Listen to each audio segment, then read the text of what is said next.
Hello everyone, welcome to episode 9 of Fit Enough. I'm Matt. And I'm Sai, and in this podcast we make strength training and health and fitness simple. We've got our tagline now. But the intro is not. Very complicated intro. Yeah, it feels like there's a big gap between, I mean it is once every 2 weeks, but between like episode to episode. We just forget what episode we're on, what the tagline is, what the title is. But we're here now, we're locked in. Tell them lot about our exercise library filming yesterday. Oh, you don't want to know. No, they do want to know. You do want to know.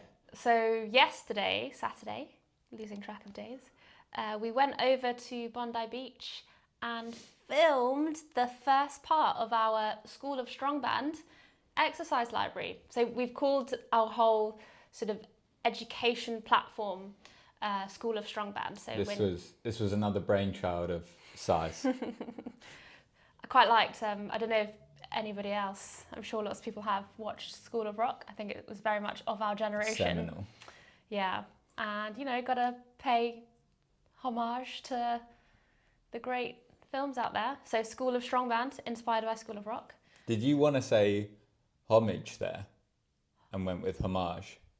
Is it not homage? No, I think it is, but then sometimes with words like that, I'm a bit like, do I have the right to say it like that? Yeah, am I a dickhead if I try and like put on or try and pronounce it how it's meant to be pronounced? Because the rest of that sentence was normal. Yeah. And then all of a sudden, like, homage is a little bit that did build up. I knew jarring. I was about to say that word. And I was doubting myself, but I just went for it. I'm trying to think of the other words that are like that. But fromage. Yeah, you don't usually use that as much. It's like the classic one is croissant. There's like, yeah, that's true. Do you say croissant or croissant? Do you say pain au chocolat or chocolate croissant? I go between the two. Depends how like bold I'm feeling. This is in my mind. There's so much like self-doubt. There's so much like what is going on. Yeah, even when it you're changes going to every pick day. up a pastry. Different decision.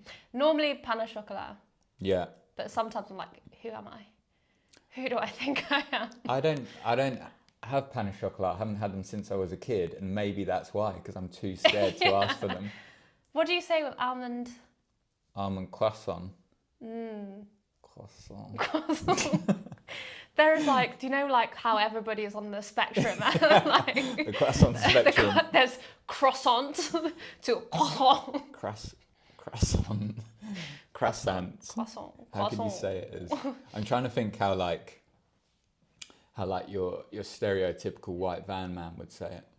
But some of them lean into it. I remember working at a cafe. Some of them really go for it. They just go full. Give me a full sentence French from Revolution. white van. Hello mate, how you doing? Can I have one of those almond croissant? And a cappuccino, please. I think, do anything with confidence and it just sounds it's true. right. Yeah. Need to stop the doubt. Speaking of anyway. confidence, the exercise library. Yeah. That's filled me with confidence. We had a really good day. So we don't know that much about videography and photography. We don't. We know. We have our strengths. You know, we're getting better for sure. But we were potentially going to hire a studio which had a big white backdrop. So we know it was going to be, and with lots of lighting. So we know it was like big windows. So we know it was going to be good. That is good. Yeah. Filming outside, we know now, is always temperamental depending on how cloudy it is, which cloudy is a good thing, which I didn't. Yeah, I didn't know until Andrea. Yeah. Andrea was our photographer for our first shoot. So I didn't realise until I did my first shoot with the photographer that cloudy was good. And then it's like either cloudy or sunrise or sunset. So we were going peak in the middle of the day. And we had like a good amount of cloud. I think it did maybe get a bit too sunny at points, but we had such a good frame with Bondi Beach in the background. Ooh, and it looked good. We got through so many. I don't know how many, like at least 20. Yeah, 20 or 30. Yeah. And this is just phase one. This is like 30 out of 100 that we've got down. On the list at the moment. So this is our like exercise library that we're going to give for free with every strong band. We might just make it just public anyway, so Well, don't. we'll keep you updated on that. But yeah, so when you get a strong band, you have this library that you can just go and see, oh, I want to do a squat with a band. How does that look like? How do I set up my band? And it was looking good. Yeah, so you can see how to do the squat with a band and be taken to Bondi Beach on a sunny day. Yeah. We need to go through the editing phase, and actually I'd be really interested if anybody has any preferences, like what do you look for when you're looking at an exercise library? Like what cues do you want? Do you want more information, less information? What help do you want when you're quickly looking at a video of an exercise? We're going to separately make tutorials, so we're going to get in depth, but I think for this one, we wanted just quick reference points. So with that, let us know, what would you like? Yeah, because some people prefer, don't they, to just see somebody doing the exercise and then they're like, oh yeah, that's what I need to do, perfect. Whereas other people need a little bit like, tip 1, do this, tip 2, do this. So yeah, be interesting to know. But I think that was the highlight of the week, wasn't it? Not that the rest was shit, but my highlight of the week is going full-time strong band. Of course. As of Tuesday. So yeah, it's been nearly a week where I've finished up at Gojo. So that was the fitness tech startup job that I had, which is sad to leave, but also extremely exciting. I think I've not felt this driven and focused and excited by something since school. I was a little geek and loved school. And now, School of Strongman. School of Strongman, exactly. There we go. That's my highlight. Nice. I was just about to say something else, now I completely forgot. Oh, they were very happy that, this sounds weird, they were happy that you were leaving, weren't they? Yeah. They were very excited for you. Yeah, that's, so which nice. always makes it better. I mean, it's, not a surprise, but also just really lovely to hear just how supportive everyone is. It's still in the fitness space. It's all about, I think we've got similar like missions of making health and fitness more accessible to more people, getting everyday people motivated and educated to look after their health and fitness. So yeah, they were really excited. A few people have committed to getting the bands when they're out. So we'll see. Yeah.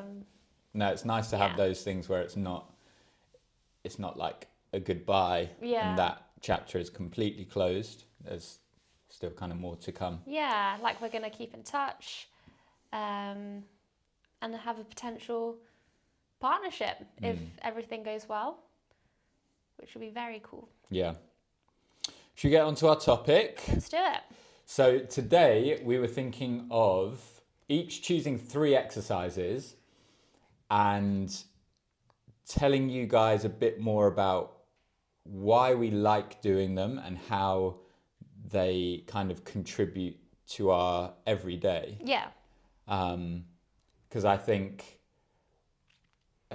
people can tend to get caught up in the kind of like minutiae of doing these exercises, whether they're in the gym or at home, and then just really like honing in on the exercises and trying to improve on those specific exercises, which is great. But we always want to take that step back to be like, okay, how is this improving my life? How is this adding to the quality of my life and what I get to do, rather than just being like, oh, I need to get my bench press up or something. So it's about taking that step back, and hopefully these examples are kind of demonstrations of that. I think I may have forgot 1 or 2 of mine already, so why don't we start with you? Do you remember yours? Yes, I remember mine. And I think, so we basically spoke about this 20 minutes ago, like, what are we doing for the podcast? Let's do this, okay. Decision made. And so we haven't really thought about it in too much detail. But I think from what we were saying, we both have very, our choices are based on our personal experiences. So mine, I think, is the way I approach health and fitness is very much defined by my injuries that I've had in the past. So particularly my knee injuries. So I'm very much conscious of making sure I've got really strong knees to withstand just everyday life, because I know the more I move, the more I strengthen everything, the less painful they are. Like I don't really experience any pain at the moment actually, which I'm very thankful for. And means I can do things like learning to surf really badly and get knocked around and beaten around and know I'll be okay. So with that background, my number one exercise, or one of the first exercise I'll talk about that I'm finding really helpful for my everyday life, is single leg squats. And I love these in particular because, like, number one, they're amazing for strengthening your quads in particular, your quads, your glutes. But having that single leg element means you really focus on, one, stability, so foot all the way to ankle, to knee, to hip, everything's getting a workout. And then number two is really noticing your imbalances. And I think imbalance has quite like it's like quite a really negative word. But everybody has imbalances, you know. We're never going to be 100% symmetrical. Like our faces aren't 100% symmetrical. Yeah. We all have preferences, and that's perfectly fine. And actually, when we're looking at side by side, often with, like, when you go to physios, if you've had an injury, one side might be so much weaker. You know, the aim is to make them as balanced as possible, but 100% is just completely unrealistic. We're looking at more like 90% is like a good amount, you know, which is fairly significant, you know, to be able to do, let's say one leg you can do, I don't know, 10 kilograms, and then the other one would be 9 kilograms. So it's, you know, it's a significant difference, and that's perfectly fine. So with that, like, we're going to be a bit wonky, but it's helpful to see sort of the difference, how wonky it is, and to try and support both sides. So yeah. So, and then another reason why I love the single leg squat is you can completely go from 0 to 100 on them. Yeah. So like the most basic thing we do all the time, we walk. That's like that's, you know, it's not a squat, but that movement pattern, like just taking like a controlled step forwards without shifting your weight. So just putting your other heel forwards, and then trying to put that heel forwards even more. And actually, I think it would be good for us to link and do some, either the exercise library or tutorials where we can link to the exercises that we're talking about. We might not have them ready for the show notes this time, but we'll add them. So you can like really progress it from just like tapping your heel forwards to going all the way down to pistol squat, to adding a weight or adding a band into that as well. You can really, really see your progress over time. Yeah. So that's why I love it. I think people would be surprised. I'm not sure if this data could even possibly be out there, but how many people are actually like in control of each and every step they take when they're walking, and how many people are just like just flying through life hoping they get from A to B. I'm one of those. I'm that second group person of like, when I really think about it, and this is kind of linked to my injury and linked to the exercises that I'll talk about, I'm in control of like 50% of my steps, I reckon, or at least like the appropriate gait and movement pattern, and using my hips properly and all of this stuff, which isn't to say that, you know, people are walking wrong or they need to change things. It's just like, are you doing things effectively and efficiently? And could there be some kind of like improvement there? Yeah. And that's what the single leg stuff brings, I think. Because when you have like a real preference for one side over the other, so I know my right leg has always been stronger, and that's fine, but you don't want to get to a point where you're over relying on one side because it's stronger, and then that will get reflected in your gait when you're walking, and especially if you're running, the impact you're going to be putting through one side in particular over the other is going to put a lot of stress that's not evenly spread out, so then it will, you know, likely lead to injuries. You get injured more frequently on one side. So I can't remember what the point of that was. I think that was the point. Yeah, single leg work. Single leg work. Got to be done. Yeah. Me? Yours. Little old me. Well, my first one definitely falls in line with your theme of like training for rehab slash injury prevention, which is the back extension. So you've got the little, I think it's called like a Roman chair, isn't it? The proper name for it. Ooh, fancy. Yeah, just using my Roman chair. But with the back extension, you're usually like folding forward and coming back up. I really like the isometric hold on the back extension, where you've loaded yourself up in the Roman chair and you're just holding that position. Because I really feel all of my muscles in the lower back, my glutes, my hamstrings, all doing the work to hold me in that position. And the aim is to hold it for 2 minutes, at least that's what I'm going for at the moment. What angle are you on? Like 45 like degrees? 45 degrees, yeah. Just zen. When I step off after those 2 minutes, or if I do less, like 1 minute 45, for example, I just feel all of those muscles active and fired up and working. And that feels so, so good to me because I think I've mentioned it before on the podcast. I've got this lower back injury that I'm constantly trying to work through. And in fact, it's flared up at the moment. So I'm doing a lot of work to try and correct that. Not funny, but the context of why it flared up is because a couple of weeks ago we were trying to do a bunch of filming for our Strongband social media, and I had the idea of sprinting with the resistance bands on the beach from like one side to the other, which must have been like 20 minutes of sprinting. So we did a couple rounds of that. And you went full out. You did not hold back. I was getting flung. I'll give everything to Strongband. You obviously won't. Clearly. I'll break my back for Strongband. Yeah, and so we did that like it was sick. And then, Matt went a little bit quiet. And then I went to check on the footage, and turned out I didn't even press record. And I think you were holding it in because you're like, it was worth it. And then I didn't press play, so I didn't press record. Yeah. Sorry, I interrupted you. No, that's okay. Just relive that traumatic memory. Yes, lower back injury, and it's due to, as I mentioned previously about the walking, just inefficient movement patterns, which I do really need to go and see somebody about, but funds are a bit tight.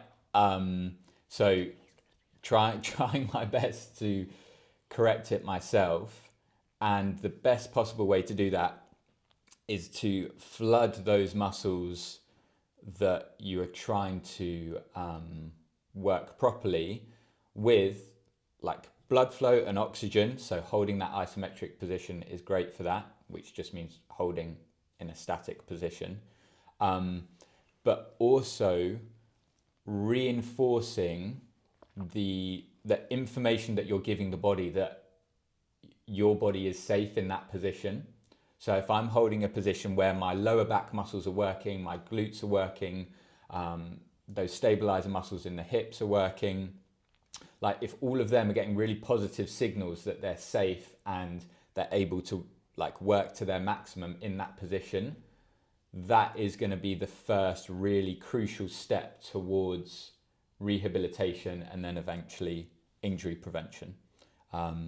So yeah, for me, the overarching goal above everything in training at the moment is to get a healthy back so I can do the things I love, which is running, walking, just everyday things. And it kind of starts with that back extension isometric. I need to get on that. I have to say I haven't done that much back extension in my life. Don't tell me that, Si. I've tried it a few times and enjoyed it, but I've never had it like consistently and progressively in a program. So I'll get on that. I think I'm slowly converting Si over to my style of training. Yeah, I'll give it a go. Number two. Number two, similar theme for me with the first exercise. So my second one is a single leg Romanian deadlift. Very long name. If you know, you know. If you don't, it's just a bunch of words. What, are there a couple of people out there that definitely know though? Yeah. Some of your clients. My clients will know what they are. Yeah.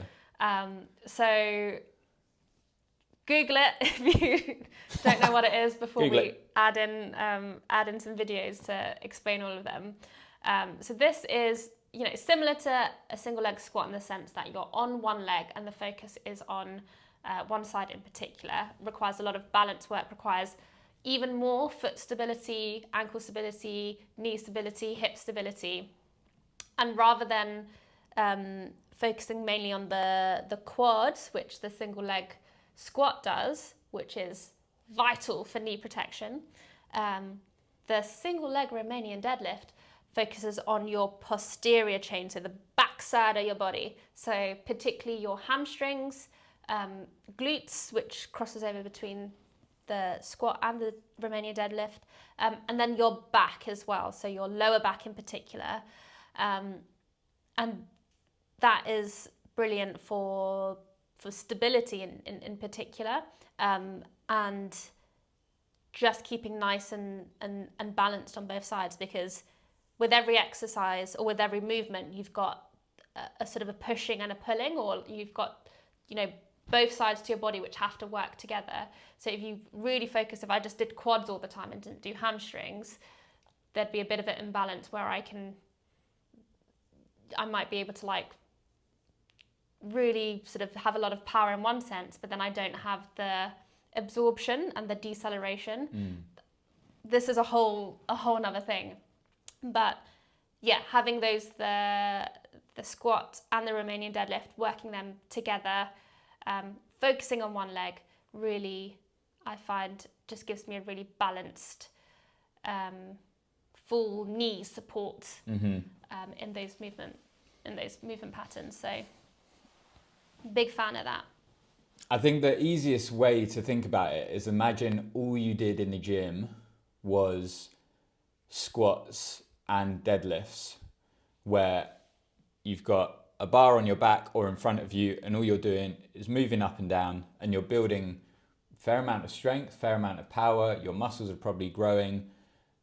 But then you're in a real life situation where even something as silly as this one really sticks in my mind. If you're walking forward and you're like, oh, I forgot I didn't buy something at the shop, and you do a quick turn and your body hasn't been exposed to that kind of movement pattern before, that thing will dramatically increase your propensity for injury despite you constantly doing squats and deadlifts. So when we're talking about single leg work, this is the kind of stuff where you're really equipping your body for all sorts of movements that happen day to day that we don't really think about until we have to think about because they're causing an injury.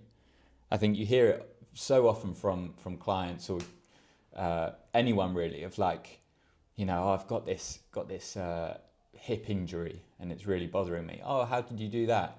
It's going to sound so stupid, but I was getting out of my car and it just went. It's those sorts of things that we can train for, but that training doesn't necessarily look like meathead bodybuilder training that often people think of. Yeah, for sure. I was going to say something else. Please. Yeah, I think people often associate strength training and muscle with generating power and generating, being strong for doing things, which is definitely true. But the other side of it is there for protection and absorption and making us resilient. So one thing that I did a lot of with my ACL rehab, so there's a ligament in the knee that's one of its main function is to stabilize the knee joint. So both of mine were ruptured Very unstable. Very unstable on separate occasions playing tag rugby. And one big part of the later stage rehab is deceleration. So when you run, so a lot of that is like quads, glutes, they're really, so you're, extending your knees, you're building that power, but you need to slow down at some point. And that's where your hamstrings play quite a big role in, is to slow you down. That's not to say your quads don't support that, they do, but when you're sort of making a sudden stop, those muscles come into play to help absorb all the force that you're creating. So you want it to be balanced. You're accelerating and decelerating. You want it to be nice and balanced. I think that's all I wanted to say. Perfectly valid point. Right, my number 2, actually quite similar to yours, is a single leg hip thrust or single leg glute thrust.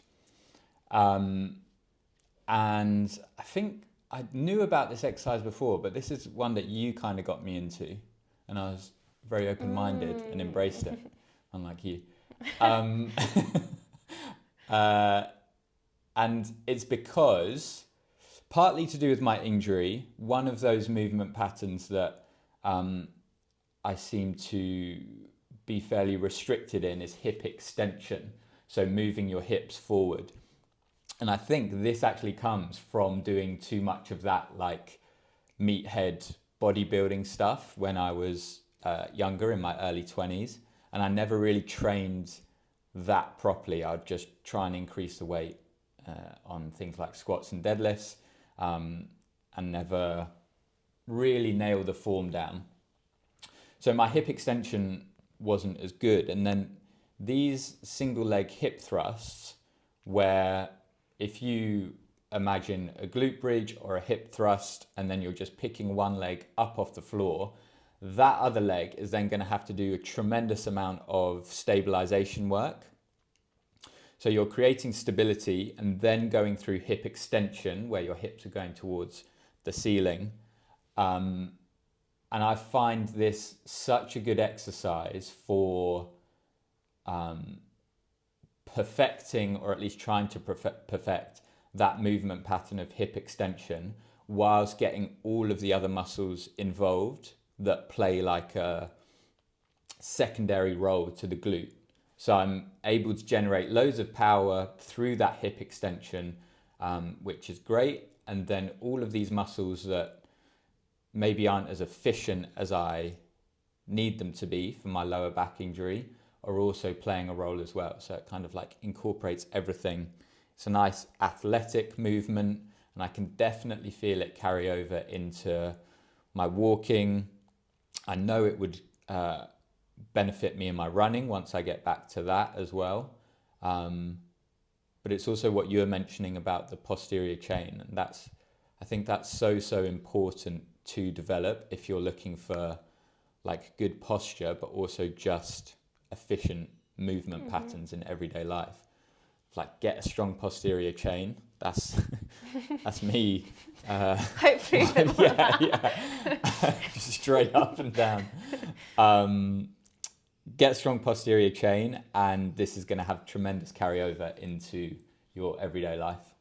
And people want a perky butt now. Yeah, it's definitely contributed to that as well. Functional perky butts are in. They are so in, guys. You heard it first. All right, your number 3? Number 3, final one, taking a slight curve, not curve, but detour from the single leg work, push-ups. So push-ups are one, I think, really cool. I think I really struggled to do them. It didn't come naturally, which is a silly thing to say because no exercise will come naturally unless you actually practice it. So I think when I was maybe in my teens, maybe 18, I was like, I really want to do a push-up. And I'd like just go straight into a full push-up using all my form was like terrible. My elbows hurt, but I like powered through it, which I definitely do not recommend. However, that was terrible. I could have done it in a way more efficient, effective, faster way that was much better on my joints. But anyway, I powered through that, and then now I can do like push-ups fairly easily. Like I can just whack out 10 push-ups, and it's just really cool to do, to be able to just lift your body weight up. So one, cool factor. Number two is we just get up from the floor all the time. Like just being able to push yourself up. And yes, you don't need to push yourself up in a solid push-up form to get up just for the sake of it. But I know later down the line, you know, unfortunately, as we get older, we're going to find it much harder to hold on to the strength that we have, and we will, you know, eventually end up losing strength if we don't keep up our training. And there's only so much training you can do in a day. So I know that the more I do now, the stronger my push-up is now, the easier it is going to be for me to do tasks like just get up from the floor when I'm sitting down, or, you know, if I'm lying on my front, to just turn around. So that, and then also surfing, like having to, I went surfing a couple of days ago to Urban Surf, which is the artificial wave machine in Sydney, and I paid for, they take videos of you, like an automated camera that like follows you on each wave, and I knew it wasn't my best surf, but looking at them, it looked awful. I showed Matt. Matt's never seen me catch a wave, like a proper wave before, despite his trying. So I showed him Year and a half. A year and a half. This is why we moved out here. It literally is. But in theory, it should be helping me with my surfing. And it definitely does. There's so much like hopping onto the board. Do you think you've got too strong in the push-up? So you're pushing yourself up too much, and then you're struggling to find your balance on the board? That is it. I'm too strong for surfing. Okay, well, scratch that from your list then. Yeah. Let's move on. But in seriousness, it's definitely helping with surfing. And there's so much like sudden movements as well. So jumping on the board, or like I've like just been battered by a wave, and I'm like desperate to get on my board, and I'm just having to just push myself back on. Like I think if I wasn't as strong in my push-ups, I'd not be able to, there'll be times where I just cannot like drag myself onto my board, or I'd get injured doing it because I'm like trying to put too much force that my body can actually handle. So knowing that I'm strong there, I think it's definitely helped with getting on my board. But in terms of standing up from the board, we'll have to think of something else. I'll have to think of something else. But the push-up is a really good example of a body weight exercise, and usually you think body weight equals easier, but that's definitely not the case. And it's a compound exercise too, which means you're working your pec muscles in your chest, as well as your shoulder muscles, so like the bigger muscles, but also all the mini stabilizer muscles in your shoulder joint. You're also working your triceps as well, so the back of the arms, which are really important for any kind of pushing activity, either horizontal or vertical.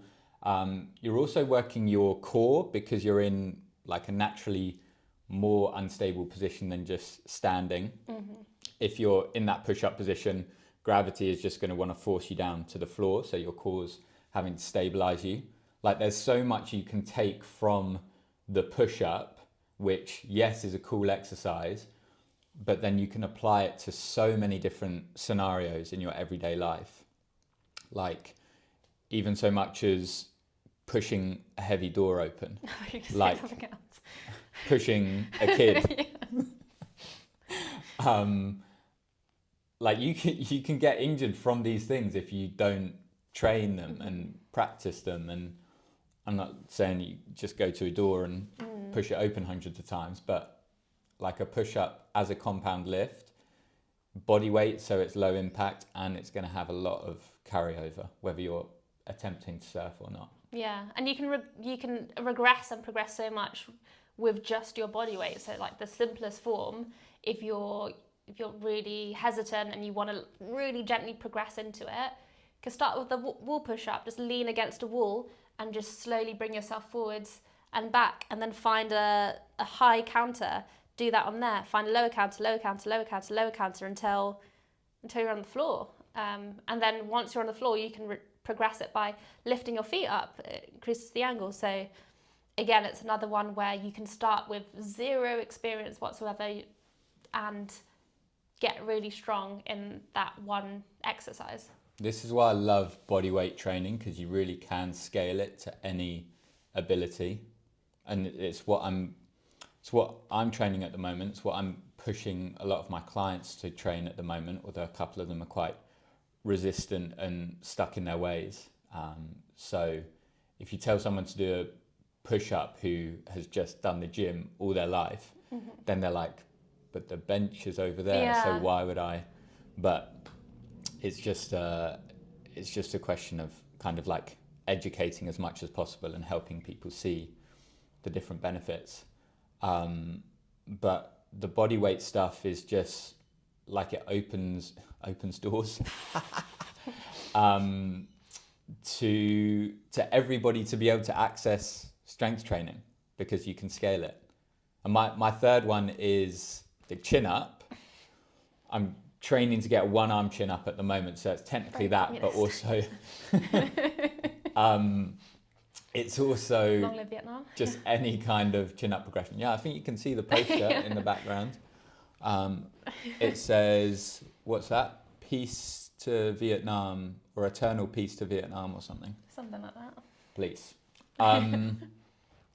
So yeah, very much on theme again with yours, of like trying to get something that is just a really cool physical feat to be able to do, but then it also has loads of carryover.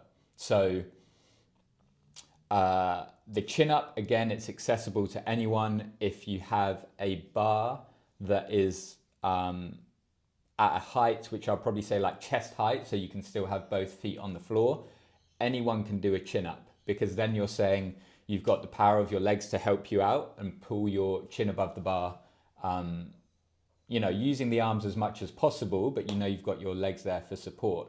And then that is scaled up by keeping the bar exactly where it is, but just producing less and less force through your legs until you're at a point where you might be able to pull yourself up with just one foot on the floor. And then as you're lowering yourself down, maybe for a split second, you pick that foot up off the floor, just see how much you can hang on, and then place the foot back down. Like that ability to scale things based on your current capabilities is so powerful for progressive overload. So the chin up can be accessed by anyone, which I love, and people often don't recognize. But again, working all of those muscles in the back, and also your shoulders as well, your biceps, so your arms, you just feel so much stronger and able when you're developing a stronger back, I think, because it is such a big muscle group, such a crucial part of your musculature. It really helps with posture, but then it also helps with loads of different movement patterns as well. So I think training for that, for the cool factor, but then also the functionality of like everyday stuff is why I'd put it as number 3. But keep your eyes peeled, because by the end of this year, I'm going to be able to do a one-arm chin-up. Mark my words. And I'll be able to do a one-arm push-up. Push-up. That's going to be the goal. Yeah, you're not far off. Don't tell them I wanted to. Oh, sorry. You're so far off. I'm definitely not there yet. But I tried archer push-ups. That's what I'm saying. For the first time. And my right side, I could do like a couple with my arm fairly straight. It was a little bend in there. My left, not so much. That's my left, yeah. So. All part of the process. All part of the process. But one thing I want to point out, all our exercises, like you can use weights for them, but like you do the RDLs with bands, don't you? Yeah. I do single leg hip thrusts with bands, but you can do them body weight. Like we haven't spoken about the back squat, the deadlift, the bench press, the overhead press. All of these exercises are great, and they're like staples in a conventional weight training program. But no exercise is essential to get you stronger and get you feeling good and confident in your body. Just because you see other people doing like massive numbers on a back squat, it doesn't mean that that is what you should be doing or that it's even the right thing for you. There are so many exercises out there that, you know, once you find the ones that you enjoy and that you know are having this kind of carryover into your everyday life, you can really stick with them and progress them. And, you know, if people love doing back squat, fantastic. But if you don't, leave it to other people and just do what you find is most beneficial. Completely agree. And like even the ones that we said, there is no single exercise that anybody has to do. Yeah. And that's where I think all this sort of education is so important, because it's the function. It's like, what are you trying to do? I'm trying to make my knees more resilient by strengthening my quads and my hamstrings. Okay, yes, single leg squats are great that, but you can do split squats. You can just do normal squats as well. There's like so many different variations. You can do single leg machine and leg press. You can do what you want to do, and like what Matt says, like the enjoyability factor is so important. If you're dreading doing something because it's like, oh, this feels so unstable, I just really don't like it, do something else, build the confidence with that, and then, you know, later down the line you can try something else if you want to. Like, variety is always good to challenge our body in different ways, but you don't have to do any particular exercise to get the results that you want to get. I love it. Right, what we got? I know what we got coming up this week. Pre-launch, everyone. Yeah. We are launching for pre-sale on the 8th. So it will have already launched. Oh. This is going out Thursday. Okay. Well, if you haven't been on the pre-sale on thestrongban.com, check it out, see what you think, get a band for yourself or a gift for someone. We have got an offer for 20% off if you sign up to the mailing list, so get on that. And then, yeah, it will be open for 2 weeks, so closing on the 22nd Something like that. of July. And then we'll be shut until we officially launch later. So we're not going to have a sale when we officially launch.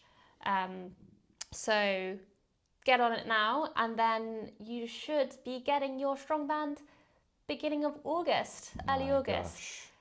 If you get on the pre-sale. So super exciting. Very exciting. Shameless plug at the end. I hope you enjoyed this one, guys, and we'll speak to you in 2 weeks' time. Bye. Bye.